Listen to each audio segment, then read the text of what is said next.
Özbek, Türkmen, Uygur, Tatar, Azer bir boydu. Kara, Kalpak, Kırgız, Kazak bunlar bir soydu.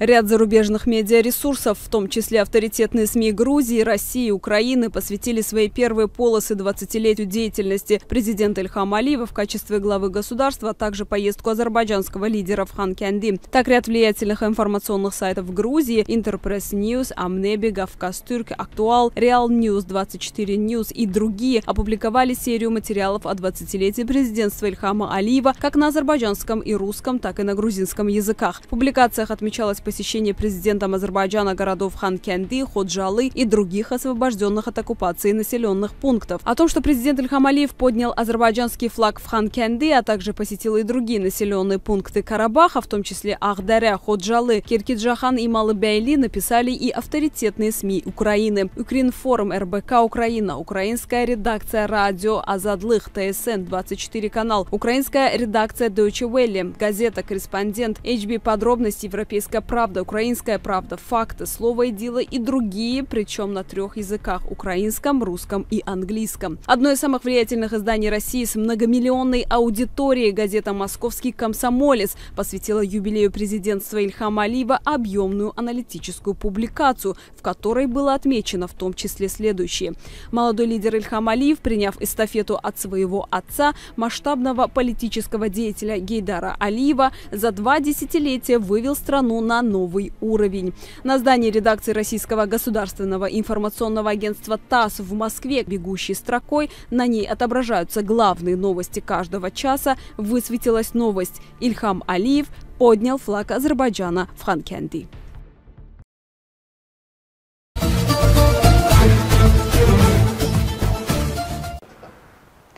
Ну, я в руках держу книгу «Ербол Шехид Карабаха». Это казахский парень, который родился и вырос в Джамбульской области, в Южном Казахстане. Но по стечению обстоятельств во время Советского Союза, развала Союза, сами знаете, время такое было. Ербол по некоторым обстоятельствам попал в азербайджанскую армию. Он через республиканский военкомат, значит, записался добровольцем в борьбе, значит, против оккупантов за азербайджанскую землю, за территориальную целостность Азербайджана. Почему он это решил? По его словам, по рассказам и воспоминаниям однополчан, он знает хорошо историю Карабаха. И, естественно, он говорит: я буду бороться за азербайджанский народ, потому что мы тюркские народы, тюркские страны, мы, как говорится, родные по крови. Но, к сожалению, 20 апреля 1994 года Ербол погибает.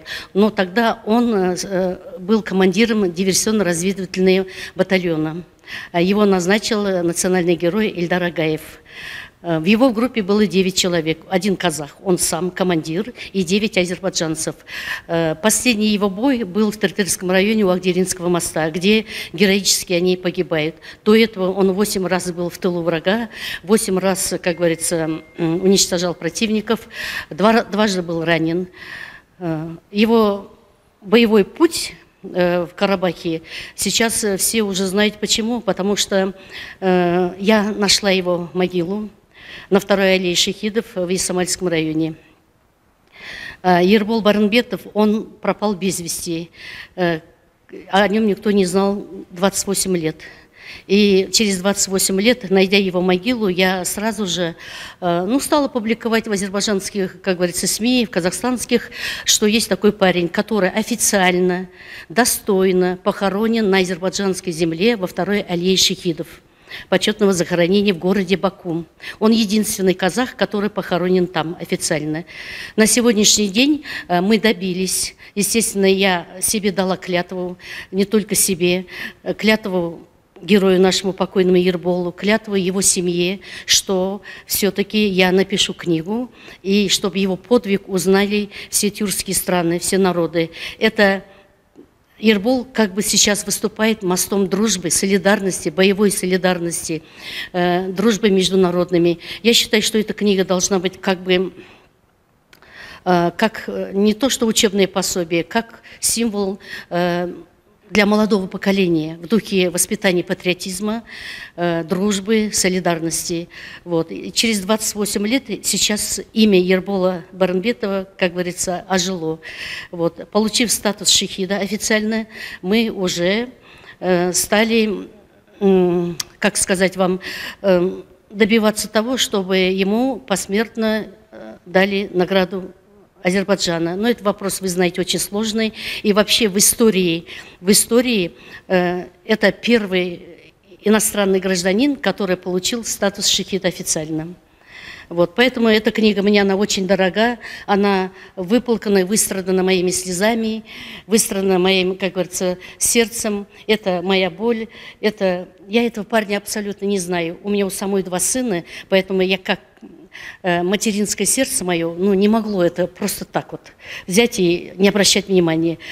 Дело в том, что его родители, мама и папа, они не дожили до этого. Они все 28 лет его ждали до последнего. Пусть он хоть какой, хоть где, но чтобы он появился. И даже всем они говорили, если где-то увидите Ербола, там посыпьте землю, если он где-то умер. Поэтому его братья Нурбол и Ержан, они сейчас живут в том же ауле, где родился Ербол, и они являются семьей шахидов. Они официально признаны Азербайджаном. Вот, поэтому я считаю, что эта книга очень мне дорога тоже, и я хочу, чтобы все узнали о молодом парне, о его геройстве. Это, знаете, это символ дружбы между казахским и азербайджанским народом. Он погиб за территориальную целостность Азербайджана, который официально признал весь мир. Ему всего было 19 лет тогда. Вот. Сейчас он покоится на аллее, его похоронили там, похоронили по мусульманским обычаям, в белый саван, как положено, как говорится, как положено по-мусульмански. И в этом сыграли большую роль его однополчане. Они до сих пор его посещают могилу в день его рождения, 1 июля, и в день его гибели, 20 апреля. Поэтому я очень хотела бы, чтобы эта книга всем была, как сказать, я еще раз повторяюсь, символом, и чтобы это действительно был мост между азербайджанским и казахским народом. Я действительно всей душой, всем сердцем болею за Карабах. Когда победили Шушу, я плакала, с флагом выбегала у нас в Алмате на гору, поднимала флаг. Я радуюсь этой победе. Я была в Шуше, посетила там все.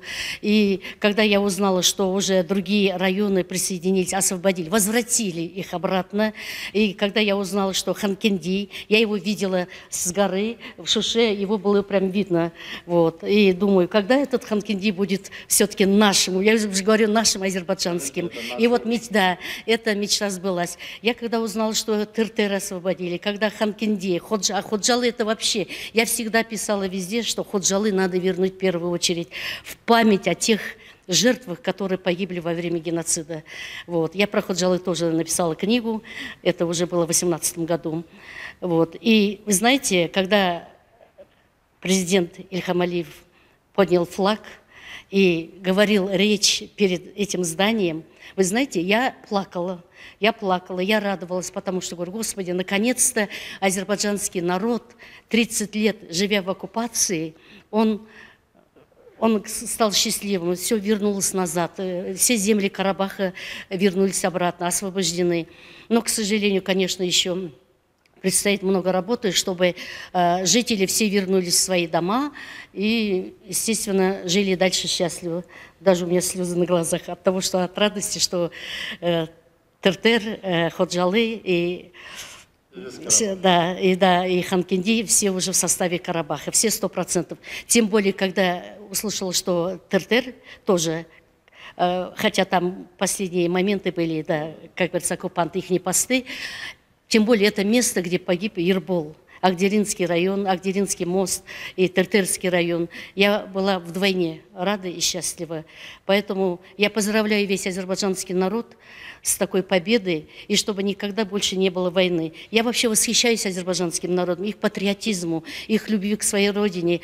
Вот знаете, даже во время войны, во время 30-летней оккупации народ не озлобился.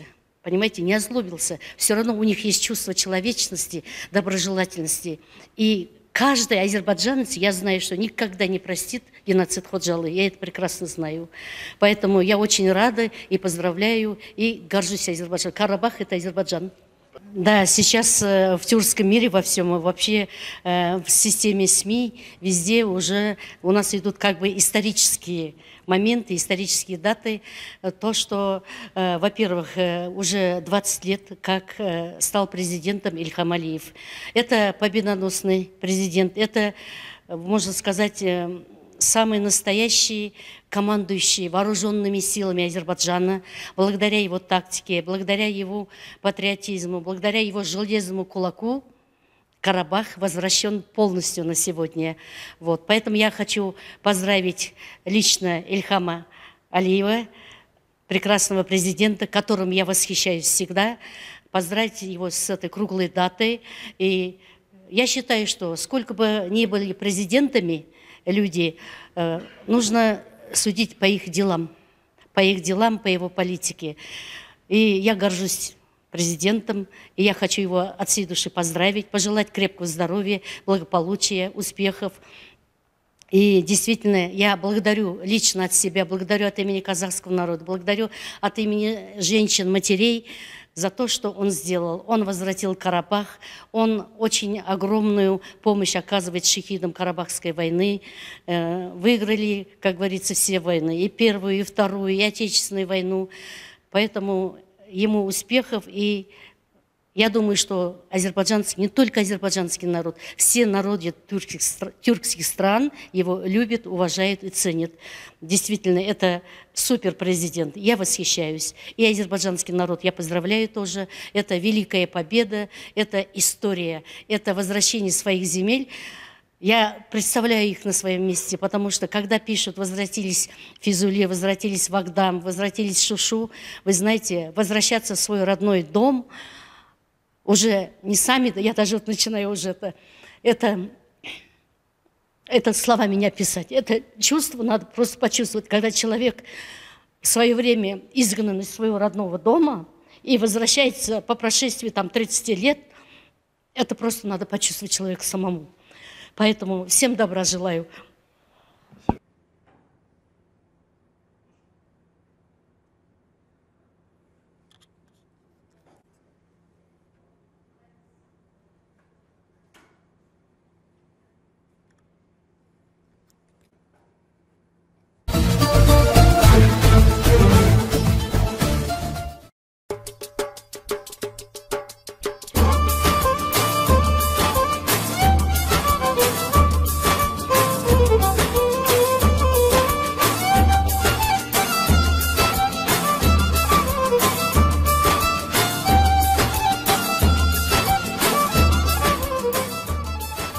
Район Газимагуса – один из 5 районов Турецкой Республики Северного Кипра. Согласно административно-территориальному делению Республики Кипр, территория Газимагусы расположена на части территории района Республики Кипр Фамагуста. Земля песчаных пляжей и романтический город в стиле Левантайн. Восточная прибрежная область залива Фамагуста – это длинный прекрасный пляж с превосходным окружением и чистыми безопасными водами для купания и дайвинга. Этот прибрежный город является фантастическим местом для проведения летних отпусков, поскольку сам залив, по сути, место золотых песков. Сегодняшняя Фамагуста, или по-турецки Газимагуса, обыкновенный турецкий морской город, имеющий в своем арсенале стандартный набор туристически интересного археологического прошлого разных периодов, в основном венецианского и османского. Правда, есть здесь и своя изюминка мирового масштаба.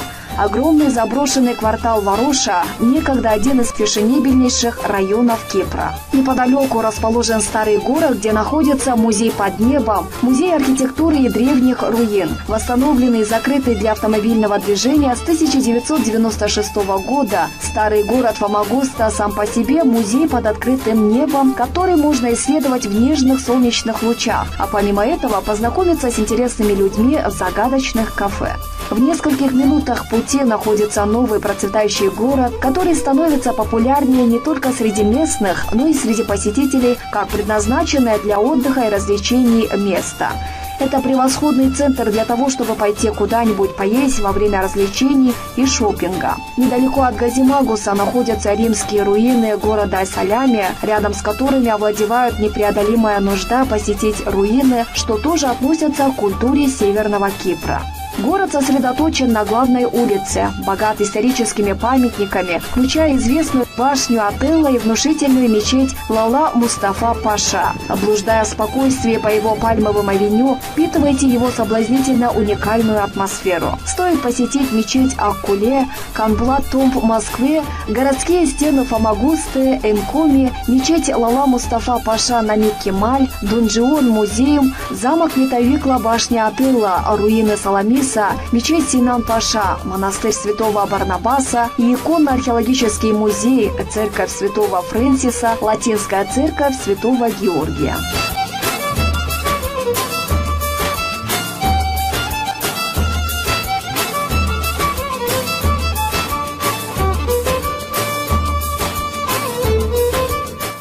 Burası gerçekten çok önemli. Şu anda Gazi Mavusa'da önce katedral olarak yapılmış Aziz Nikolas Kilisesi Osmanlı'nın gelişiyle camiye çevrilmiş Lala Mustafa Paşa Camisi'nin içerisinde. Bu çok önemli bir yer.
Вечером для иностранных журналистов организовали небольшой концерт.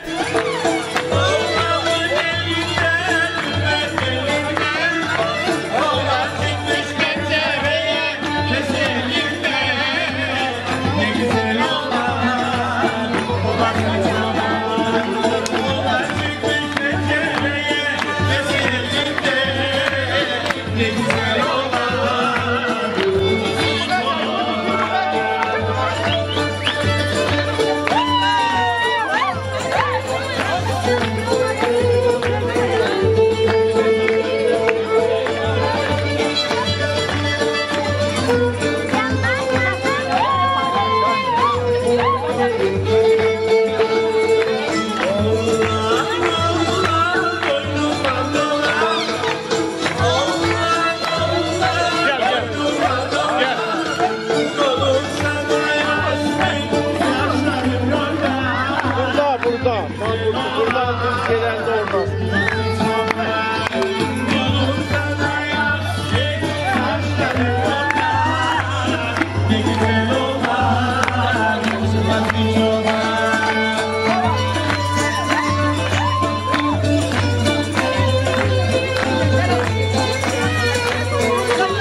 Гречишный, цветочный, липовый, луговой.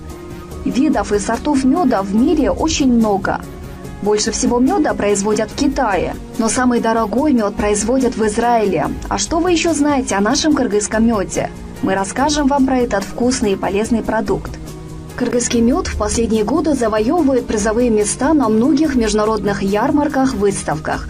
Например, в Киеве отечественный мед был признан лучшим среди аналогичной продукции 146 государств. На ярмарках в Турции и Южной Корее он тоже признавался лучшим. Каждый год в Кыргызстане производится 10-12 тысяч тонн меда, причем в каждой области страны собирают его в 2-3 раза в год. Официальный объем экспорта меда составляет 500 тонн в год, но существуют другие каналы через посредников и туристов. Аман Грин Фуд – это производитель меда высочайшего качества. Компания предлагает уникальные сорта меда с исключительным составом нектара высокогорных лекарственных растений, произрастающих в чистейших природных зонах Кыргызстана. Мед от Аман Кёргэс Хани – это букет тысячи горных цветов. Вся продукция Аман Грин Фуд базируется на 3 видах меда – эспарцетовый горный мед от Баши, горный мед Каракулджа, горный мед Токтогул. На основе эспарцетового меда от Баши производится белый крем-мед Тяньшань. Красный крем-мед изготавливается из горного меда Токтогул. Также в ассортименте есть мед Джалабад в натуральных сортах додановского формата. В ближайшее время в ассортимент будет добавлен и мед Иссык-Куль. ОСО Аман Грин Фуд создан в 2013 году в Бишкеке. Генеральным директором является Кадыр Алы. Он родился и вырос в КНР, окончил в Китае университет и получил специальность агроном. Увидел, что высокое качество и прекрасный вкус кыргызского меда пользуются большим спросом на международном рынке, его популярность и спрос растут на международной арене все больше и больше. Решил заняться пчеловодством. С помощью друга каната из Нарына открыл ОСО Аман Грин Фуд. Мы производим медовые продукции разного сорта из Иссык-Куля, Нарына, Токтогула, Джалабада, Сарчелек, Каракулджи и Өзгөн. Первую свою продукцию экспортировали в Китай.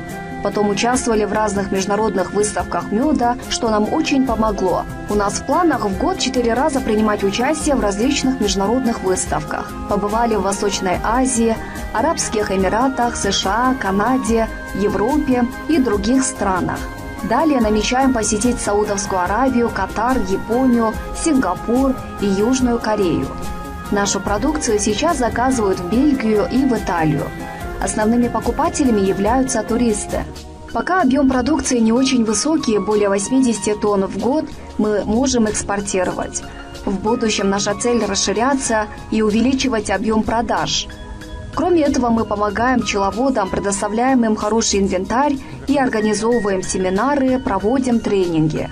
Потому что качество меда зависит от пчеловодов. Из каждого региона Кыргызстана производят по-своему хороший мед. В зависимости от местности каждый мед обладает особенными качествами. Например, в Атбаше мед белый и мягкий на вкус. Его очень любят женщины и дети. Мед из Токтогула обладает насыщенным вкусом, так как он получается из многих видов цветов, и он очень известен со времен Советского Союза. В общем, в каждом уголке Кыргызстана мед обладает своим определенным вкусом и свойствами. Однако любой мед также обладает и аллергенными свойствами, не так ли? Аллергенами насыщена цветочная пыльца, из которой получается мед, поэтому у некоторых людей на мед может быть аллергическая реакция.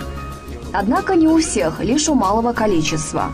Людям, у кого имеются проблемы с аллергией, мы советуем остановить свой выбор на атбашинском сорте меда, так как он имеет простой состав и получается из пыльцы лишь одного вида цветов.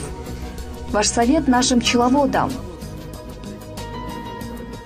Наши пчеловоды для добычи меда используют пыльцу из самых разных цветов, растущих в Кыргызстане. Наша природа позволяет это. Хочу посоветовать всем пчеловодам Кыргызстана производить чистый и высококачественный продукт, ведь этот продукт будет поставляться как на внутренний рынок, так и на внешний. Считаю, что производство качественного меда должно быть главной целью любого пчеловода. Что вы скажете по поводу частого словосочетания «экологически чистый продукт»? В каких случаях продукт считается экологически чистым? Под названием «экологически чистый продукт» в нашем случае подразумевают биологическое и органическое происхождение меда. Эти составляющие больше связаны не с пчелами и пчеловодами, а с местностью, в которой был получен продукт, ее чистотой и разновидностью цветов, из которых получается пыльца для меда. На настоящий момент у нас есть клиент из Америки, для которого мы сейчас намереваемся получить соответствующий сертификат из организации USD, который будет свидетельствовать о том, что наш мед является экологически чистым продуктом, который добывается из наиболее экологически чистых местностей Кыргызстана. Какие у вас имеются проекты на сегодняшний день? Мы сейчас расширяемся, хотим открыть новый завод и поделить его на две части. Одна часть будет приспособлена под работу наших пчеловодов, там будут созданы все условия и будут установлены виды оборудования для добычи меда. На второй части будут происходить упаковочные работы и подготовка для продажи на экспорт. Этот завод будет находиться на территории СЭС Бишкек. Сейчас у нас есть целый бизнес-план, и для его реализации мы привлекаем несколько банков и другие организации. Помимо этого у нас есть намерение расширить кормовую базу. В Кыргызстане очень много мест, где можно выращивать медоносные растения, и эти места на сегодняшний момент не используются. На них можно рассадить полезные для добычи меда растения, что впоследствии поможет нам увеличить добычу меда. У нас в Кыргызстане люди имеют привычку пить чай с сахаром. Однако мы считаем, что в каждом доме обязательно должен быть натуральный мед. Что вы скажете по этому поводу? Полностью с вами согласен. Это также для нас является очень важным. Мы привыкли к постоянному использованию сахара, что никакой пользы для нашего здоровья не приносит. Так получилось, что в течение долгого времени мы в основном уделяли внимание экспорту этого продукта за границу. Сейчас мы открываем много точек по продаже меда в городе и рекламируем их. Мы хотим, чтобы в будущем в каждом доме на столе обязательно был мед. Чтобы наш мед стал брендом Кыргызстана. Чтобы в каждой семье своим детям с детства прививали вкус меда. Чтобы мед стал обязательным продуктом для каждого стола, что, несомненно, будет приносить пользу людям. Насколько мы знаем, ваш мед можно встретить в магазинах и duty-free, расположенных в аэропортах, и они там позиционируются именно как бренд Кыргызстана. Наш мед продается под брендом Kyrgyz Honey в аэропортах и в крупных маркетах. Есть ли на него спрос? Спрос на них, конечно же, есть, особенно когда начинается туристический сезон, также начинается и сезон продаж для нашего меда. Кстати, сезон уже начался. Также хочу отметить, что несколько туристов после покупки нашего меда изъявили желание посетить наш завод и ознакомиться с производством. По их словам, в зарубежных интернет-ресурсах есть мнение, что экология Кыргызстана загрязнена всего лишь на 8%. На 92% экология Кыргызстана чиста. Поэтому мед из нашей страны с такой экологией можно, несомненно, считать экологически чистым, органическим. Наш потенциальный покупатель – это современный платежеспособный житель города, который следит за своим здоровьем, занимается спортом и выбирает здоровое питание. Основным целевым рынком нашей компании является экспорт в Китай, Японию, Корею, страны Персидского залива и ЕАЭС. Эти рынки обладают большой конкурентной способностью и широким диапазоном предложений. Основным уникальным отличием нашей продукции является то, что это горный мед и состоит из лекарственных трав, которые в большинстве своем прорастают только в горах. Позиционирование нашей продукции направлено на то, что мед – это букет тысячи горных цветов. В природе белый мед встречается не так часто, потому что это монофлорные виды меда, то есть собранные преимущественно с одного вида растений. Чтобы получить такой продукт, нужно либо найти посевы соответствующих сельскохозяйственных культур – эспарцет, донник, рапс, хлопчатник, либо найти такие медоносы в природе в виде дикорастущих растений, однако стоит напомнить, что монофлорный мед встречается редко, а примесь зачастую только улучшает его вкусовые качества. Запах, вкус и консистенция меда белого цвета во многом определяется тем, с какого растения собирали нектар пчелы. Место сбора – Тянь-Шанские горы, Атбаширский регион. Сотовый мед. Этот продукт полностью стерилен. Соты делают сами пчелы из воска. Нектар невозможно подделать, его невозможно перемешать с чем-либо другим. Сотовый мед – это стопроцентный природный продукт, которого не касалась рука человека, и мед должен иметь сплошную печатку. Все ячейки запечатаны восковыми крышечками сплошь. Белого или светло-желтого цвета должна быть не только печатка меда, но и, собственно, соты. Меня зовут Бакирова Каныкей. Я работаю в компании Aman Green Food. Я занимаюсь дизайном и маркетингом компании. Это у нас категория B в стеклянных тарах. Здесь у нас получается линейка Бал Плюс. Здесь натуральный мед и фруктово-ягодные ингредиенты. Здесь у нас в линейке есть шоколадный мед, крем с клубникой, крем-мед с персиком, мед с лимоном, крем-мед с смородиной, а также есть у нас крем-мед с малиной.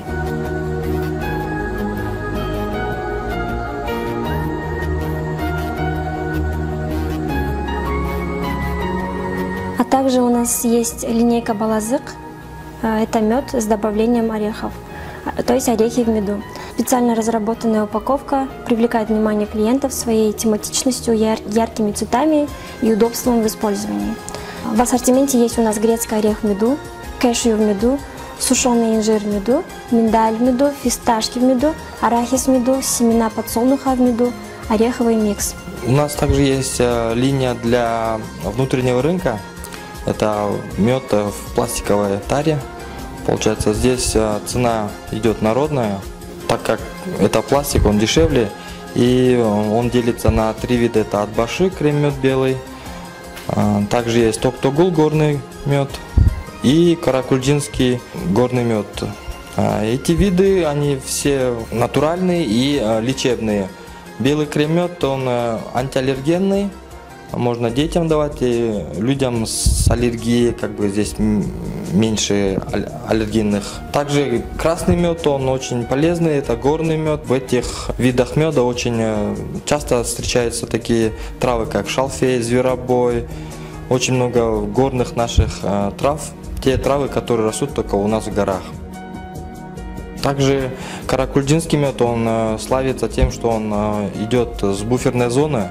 Буферная зона подразумевает то, что там нету заводов. Автотрасса находится очень далеко, и там очень экологически чистый мед производится. Какой у меда будет вкус и запах, зависит от растений, из которых пчелы собирали пыльцу и нектар. Мед в сотах имеет жидкую консистенцию. Медовые соты – это прекрасное средство лечения заболеваний дыхательной системы, а также народная медицина утверждает, что люди, потреблявшие сотовый мед до 16-летнего возраста, редко простужаются. У них редко бывает сенная лихорадка, другие заболевания, полости носа. Мед обладает укрепляющим иммунитет действием. Регулярное употребление меда нормализует работу кишечника и желудка. Сотовый мед имеет ранозаживляющие, антисептические и анальгетические свойства. Наиболее важным и благотворным компонентом сотового меда является прополис. Можно съедать их целиком, рекомендуется с черным хлебом или жевать, высасывая мед, а воск через некоторое время можно выплюнуть. Мед помогает выводить алкоголь из организма, так что во время похмелья неплохо может помочь обычный бутерброд с медом. Раньше жители жарких стран использовали мед в качестве холодильника. Этот продукт не позволял портиться мясу, тушку обмазывали медом и закапывали в землю. Мед способствует скорейшему заживлению мелких царапин, трещин, порезов и ожогов. Для излечения наносите мед на больное место 2 раза в день. Балды ичип турган кишинин денсаулыгы дагы бардыгы тазаланат.